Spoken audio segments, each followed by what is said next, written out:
Hi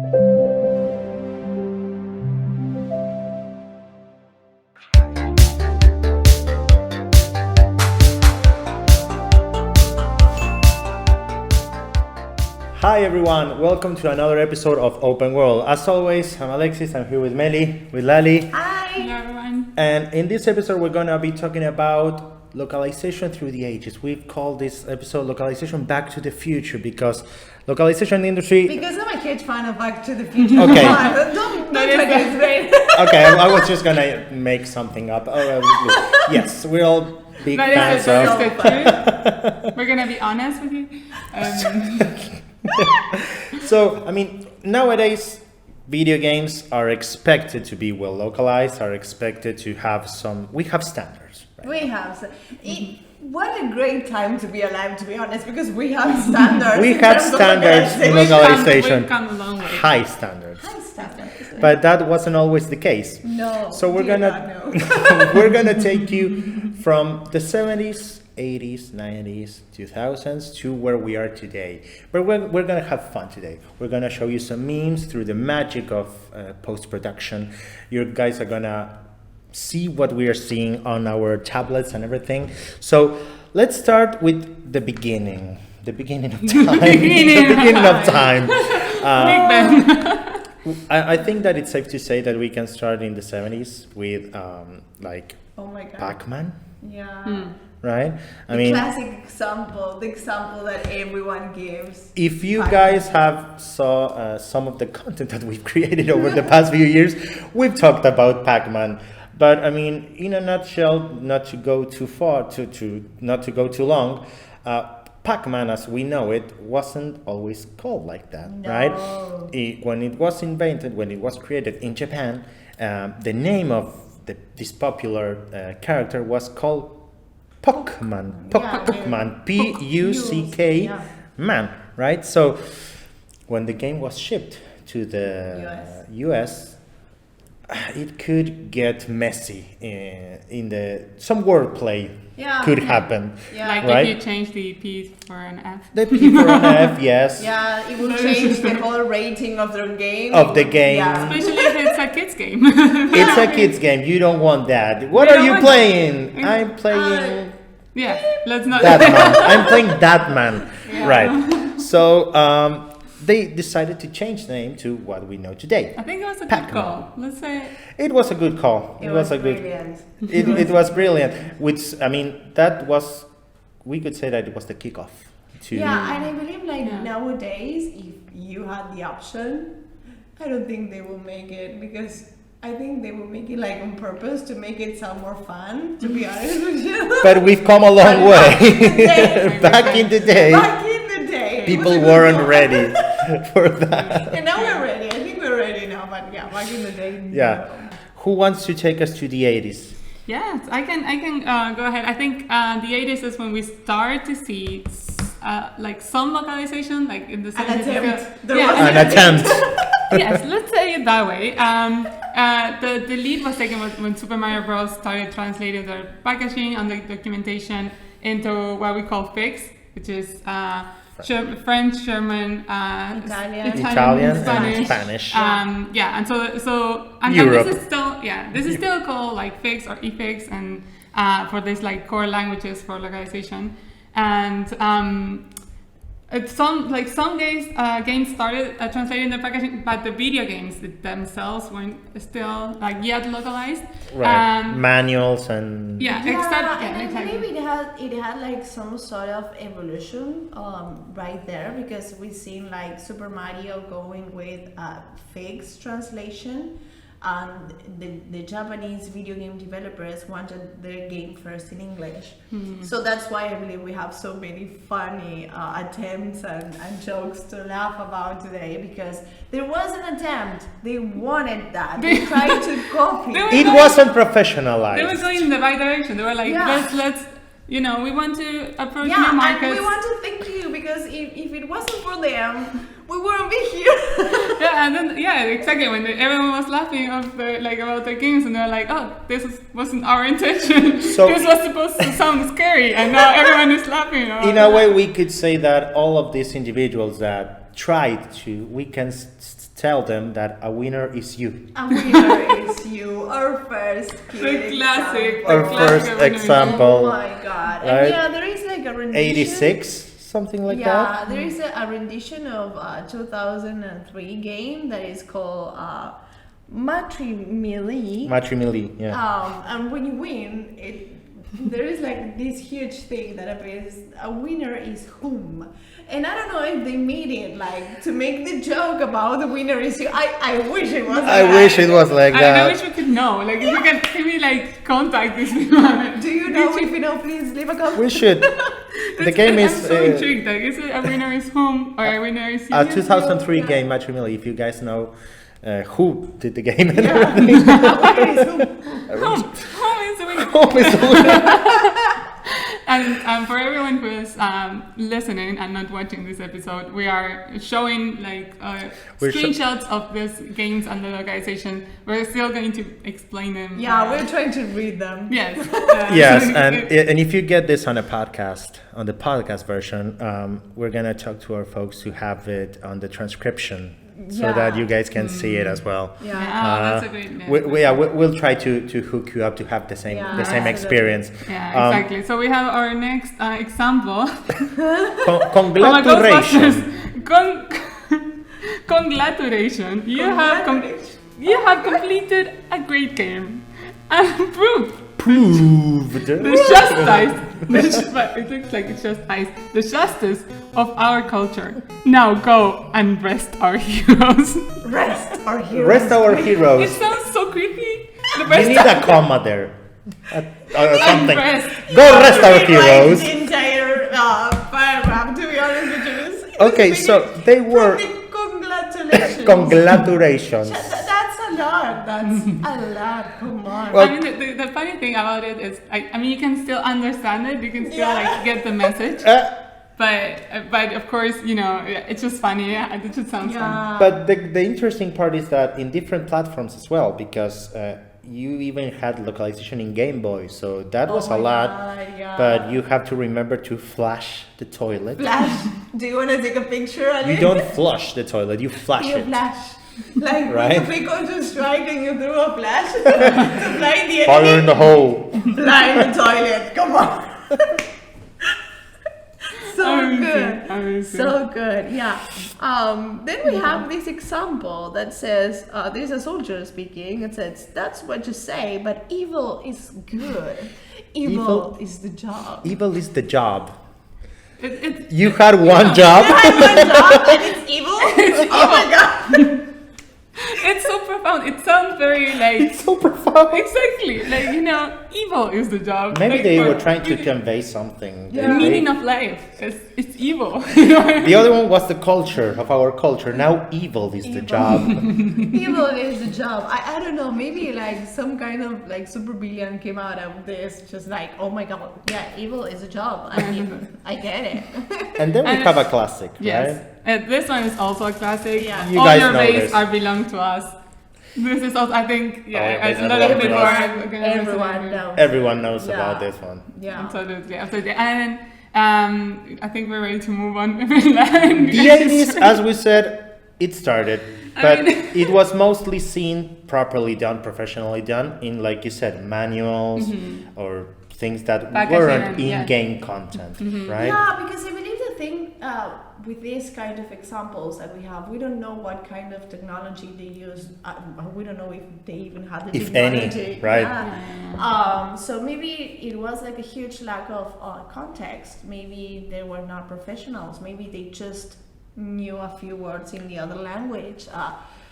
So it's just like there are I believe there are many factors that are involved in this attempt to localize a game. You can understand the meaning, the meaning in Sometimes. sometimes, Sometimes. come on. We you left can out get it we left out quite a few when we Yeah. were doing the research for this episode. We left out quite a because few. there were some ones that we couldn't show on screen. But Yeah. yes, definitely.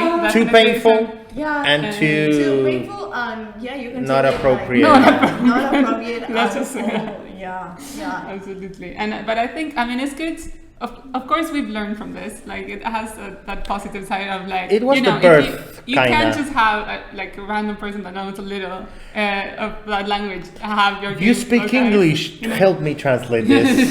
This happens nowadays. This still happens, but we know better now. Yes, exactly. We know better now. Absolutely. Then we have the 90s. I mean, we have like the demand grows. We have a more of sort of like a professional. More consoles. Yeah, more consoles. More the games. industry is growing. Everything is going massive worldwide. But we still have some funny examples from you. Yeah, Particularly memorable ones because voiceover was Oh installed my too. God! Yeah, exactly. Yeah, that's a really good point. Absolutely. Yeah. I think it wasn't like. It was needed, like they could feel like it was needed, like the localization, but it wasn't as professionalized as No, but the notion of that immersive experience and that the voices needed to accompany what you were reading started to appear. Like in this first example, everyone who grew up in the 90s know X-Men. The X-Men was Absolutely. massive. The theme song and everything. Absolutely. The arcades were growing. So we have an example here. It's a small clip of the X-Men arcade game. You can play it now. Yeah.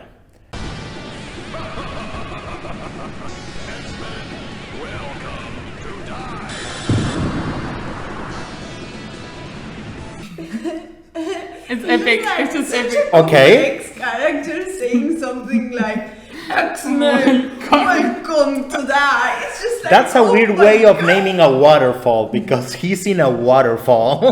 Even the setting, everything just makes it like just hilarious. It's so confusing. You're like, okay, Memorable for the wrong thank you reasons. for welcoming me.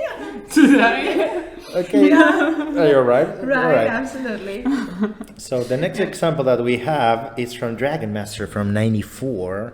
That this is when you hilarious. lose, Gloria just flat out says that you're a sucking baby. You're a There you go. You're a sucking went- baby you for went to losing. You're stuck in baby. Hey, maybe they tried to bleep the to make word. it more accessible, Accessible, like for ages. But it's just like so funny. It's like, very appropriate, like appropriate for bad words. ages, but Yes, no? okay. You don't get a mature rating, but are you doing it wrong? Are you doing it right, buddy? Is that something people say? That's- Gloria, are you okay? yeah. Do you want to talk about it, Gloria? It's like, yeah. no, Oh, this one I just love it. I please, just love it. Please read it. Why did I have done? What did I have done? Did I have done? So did I have done? let's spell this one out for those that are listening to the podcast. What did I had done? What did I had done? And the game is 8 Forces from '94. So it's an arcade game. It's an It's an arcade arcade game. Yeah, game. that's another. I wonder if like arcade games just have a bit more. But in I the don't know, I 90s, the find it arcades grew. I mean, Yeah, of we course, grew they up were with huge. arcade games. Yeah, We absolutely. played more arcades than our homes. Yeah, right? absolutely. Maybe Yeah. that's why they were like, hey, we need to ship these games to overseas. Yeah, like Yeah. so there's Translate it arcades, somehow. the arcades in Argentina. What did I had done? And the funny thing is, like, it was more accessible for everyone to get it just in the arcade because everyone could play it. Just get a couple of yeah, chips and and go you, play. You get it, yeah. So it's just like there was this massive need for video games, and Yeah. they tried to mass produce these kind of translations, and that's the problem because I don't think it was something that was well thought. Yeah, No. no, definitely, it's like, definitely wasn't you on have their plan. Where you get that? And yeah, absolutely. But Letty, you have to read this. Oh my next god, one this one is because- my favorite. Yeah, you go with this one. Yeah, the game is called To Who Raiden. I don't know even the name of The the game, highly to be honest. responsive to The prayers. Highly responsive to prayers, yes, from 1996. Okay, And instead of hurrying, you have to hurry. hurry up. It says hurry. Like, are you talking about like Harry Like Potter? Harry Potter? Harry Styles. What Harry are you Who is talking Harry? about? Who is Harry? Who is wanna Harry? know. And what it And shows it's on so the screenshot, dramatic, yeah.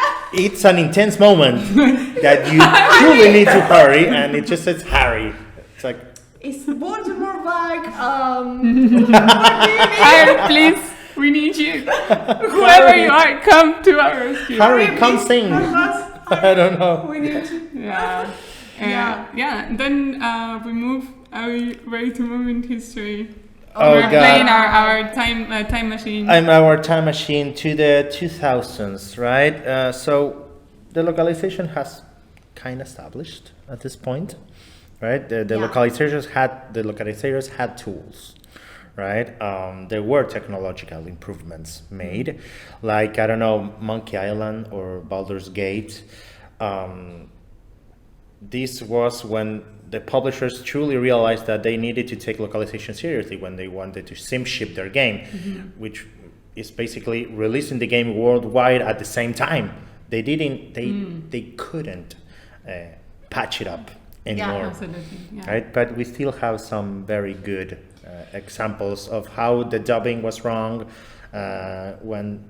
Especially the beginning of the 2000s, maybe. Yeah, because I mean, we know, like, in the early 2000s, we are coming from the 90s and this hurry up moment. Harry, are you there, Harry?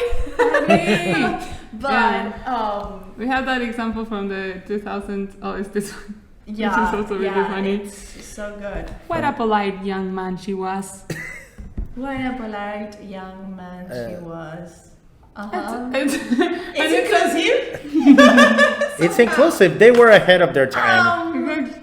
Yeah, but I think this is showing one of the biggest problems they had in the 2000s, right? The lack of context, the lack of materials, the lack of Tools given to the translators. the lack of tools, the lack of opportunities for these poor translators that had to do this job. To be honest with you, because can you imagine being in that situation? Like you don't actually know the gender of the person that is speaking. Maybe nowadays, with all this experience from the past, I think that's so valuable. You know, we can see how much everything has improved and how much you can take the gender out of a sentence, right? Yeah. But yeah, I think you traveled too far in time. I know. It's just like, but it's funny to see these kind of things because it's so good to see how can we learn from our mistakes. Exactly. Yes. And nowadays, something that might have seemed like a real huge problem, we can laugh at it and have a really good time and learn from it and be like, this was good and this helped us to get where we are today. To get where we are. I mean, it wasn't easy. It wasn't something that happened day to night, overnight. Thank you. Yeah. But I mean, we can laugh at the things that went wrong. And we learn from it. That's why also it's the saying, right? Content is king, right? But context is the queen. I mean, you need to have context for the translator to work and professional translators to do the job. Yeah, Absolutely. and that's why sometimes it breaks me a little bit because with everything that localization has gone through, right? I still sometimes sit myself to play a video game and I still find translation mistakes and it's just like we should be so over this. And it breaks my heart because and not only in indie games, in AAA games as well. And just taking also like localization as part of the process and like as like you were saying like some minutes ago, like just know that if you plan ahead, it's going to be easier. It's gonna be better, and it's going to be faster. It's going to be natural for the translators that are working on your game. Everything's going to run smooth, and I think that's what you want. Especially that, like, you know, because the idea is that you can, you know, have your game played everywhere, and that it has the same impact as it had in the original language, and that's. You know, I think we have the tools nowadays to make that happen. It's comforting to know that, I mean, localization started as a patch to some extent, you know, to solve a problem, right? Then as an afterthought. But now we have workflows, we have ways to integrate everything from the get-go. Because I think they realized in an ideal somehow world. in this timeline that there was a huge need for video games localized in the entire world, not in just these specific countries, you know? As like as a business opportunity. As It's a just like, business you know, you're opportunity, gonna be a lot more successful. I mean. Yeah. And so that's why I think like they realized this, and it grew, and it's trying to get better. And I wish someday, like the localization part, I wish to see more translator in credits too. I would love that. I wish that's the get current the issue. localization included in the video game making process, because it's so important, and the translator's job shouldn't go away. Of course, like it's part of that visibility that we want to spread, like in our industry in general, and like how important it is to have specialized translators who in video games and make the work credit, like absolutely, yeah. You want to know that person that worked on that game, because it's very valuable. Yeah. I mean, it's a part of the game's development as well, especially with games having, I mean, they are as complex as movies or even more. So it's like you have people working to make the game as you intended it to be in the language of the developer, to be the same experience in every language. It's an art. Like, it's an art. So the fact that translators are not credited, it's a shame. But we are in 2023. The discussion is out there. Publishers are making changes. Hopefully, guys, this won't be a topic to discuss. Can we make in the near future an award of the best localized video game? Yeah, so maybe they will encourage the Jeff Knightley, we're talking to you. Game Awards 2023, best localized video game. It would be nice if our time machine would let us like go to the future and see if this is not an issue. Oh my god! I mean, who knows? Let's maybe. meet here. 10 years from now. I don't have more. But I mean, in that spirit, I believe that's it for our episode today. We've come a long way. There's still room for improvement. Room for visualization too. So absolutely. I'm guessing that before 2025, I want to be optimistic. We might get that. Yeah. We might get that. Someone has to tag Jeff Knightley to. Hey, and if you know some funny translation that we didn't add to this episode, please leave a comment. We want to watch them. We want to have see. So much fun seeing We this. want to laugh. Yes. We also have a Discord channel. You can send them there. It is full of localizers and translators that might want to laugh too. We have a channel especially made for memes, so you can just share them there. Yeah, tag us. We want to laugh down with you. Below, please. That's it for today's episode. Thank you guys. Thank you everyone, and see you on the next episode. Thank you.